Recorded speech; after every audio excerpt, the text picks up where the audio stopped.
Bienvenue dans l'actu, c'est la rentrée, à cette occasion un reportage pour bien remplir les cartables et les trousses. Une artiste s'expose à la Ferme Bleue, Tania Gertz ouvre une fenêtre sur son art. Et pour commencer encore un art en mouvement, le cinématographe avec une séance particulière. Née il y a 60 ans, grâce au travail d'un groupe de cinéphiles, la CRCC, Coopérative régionale du cinéma culturel, a organisé une séance de cinéma en plein air dans le parc du mini-golf de Niederbronn-les-Bains. Après délibération, la commune a choisi de mettre à l'affiche ce soir-là Les enfants de Timpelbach, un film de Nicolas Barry.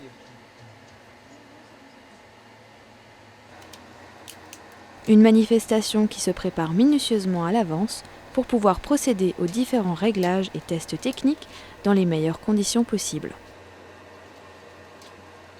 Quand la séance est réussie, on a comme une satisfaction personnelle, donc je trouve que c'est bien de rapporter quelque chose là où il n'y a rien, comme dans des petits patelins comme Vaslon, on ramène le cinéma là-bas, et puis il y a parfois 200 élèves qui viennent voir le film, et après ils partent contents, ils sont heureux.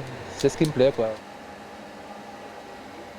Un événement qui se répand de plus en plus dans les communes, puisque la CRCC propose une trentaine de projections estivales chaque année.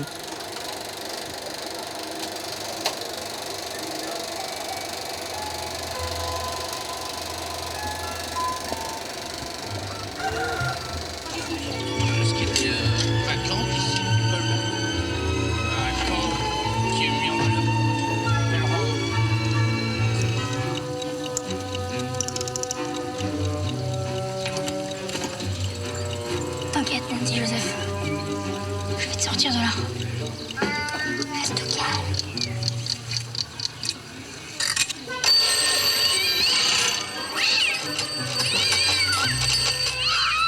C'est vraiment moche ce que tu viens de faire, petit. Mais c'est pas moi.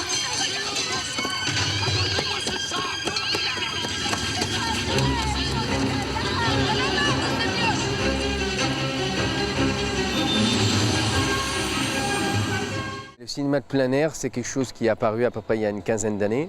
Et histoire d'animer l'été des petites communes comme ici à Niederbronn ou le château de Lichtenberg, voilà. C'est pour les communes histoire de se faire connaître et aussi de proposer à leur public un cinéma en plein air puisqu'il fait beau et que ça peut permettre par exemple de venir à plusieurs. On peut un petit peu faire du bruit, ça ne dérange pas, on peut fumer même, ce qu'on ne peut pas en salle, voilà. Malgré une météo clémente, la pluie a fait son apparition vers la fin de la soirée, mais une poignée d'irréductibles spectateurs sont tout de même restés jusqu'au happy end.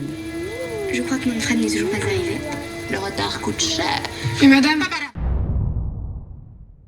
C'est la rentrée, et pour donner envie de bien travailler, rien de tel que du beau matériel tout neuf. À Gundershofen, Martin Jung prépare les listes de fournitures depuis fin juin avec les nouveautés de l'année et les derniers classeurs à la mode. En fait, quand on passe les commandes, nous, c'est en février-mars. Début d'année, quand on déballe la livraison au mois de mai-juin, c'est le Père Noël pour nous. En fait, on se fait plaisir. D'abord en commandant, en choisissant nos collections. C'est vraiment, enfin pour moi c'est comme ça, moi je prends plaisir. Ah tiens, ça c'est joli, c'est sympa, ça peut marcher.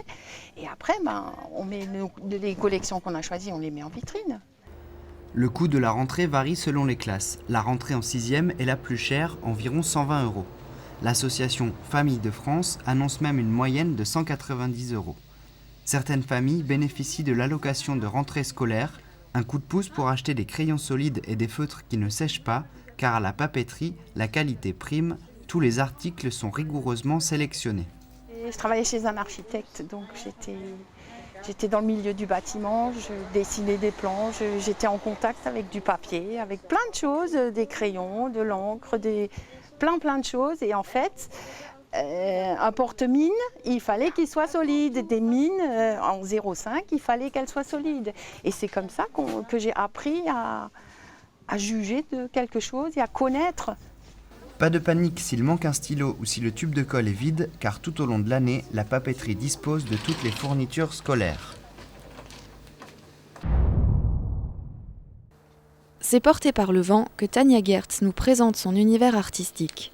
Tiraillée entre naissance et nature, ce sont ces sculptures et aquarelles qui s'installent dans les jardins de la ferme bleue du Tenhofen. C'est peut-être dans celle-là que j'illustre le plus ce que je vous ai dit au niveau de cette effervescence, cette naissance, et toujours ce mouvement circulaire. Et en fait, là, il n'y a qu'un visage qui émerge. De formation d'orfèvre, l'artiste affiche sa volonté de rapprochement avec le métal à travers ses sculptures en sombre terre cuite. Je place, je mets en forme, j'ai des ébauches, et une fois que j'ai une expression, je commence à l'habiller en fait. Caractérisant son art comme une forme d'exutoire, ces personnages en devenir et le perpétuel mouvement qui les compose retranscrivent les états d'âme de l'artiste. Et là, je suis uniquement dans le mouvement. Bon, après, il faut le composer, il faut le sentir.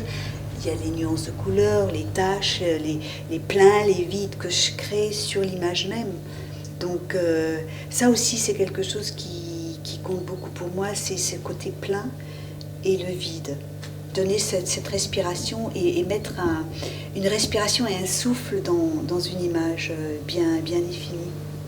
Se situant dans le monde végétal au travers de son travail, l'exposition de Tania Gertz trouve naturellement sa place dans les jardins de la ferme bleue.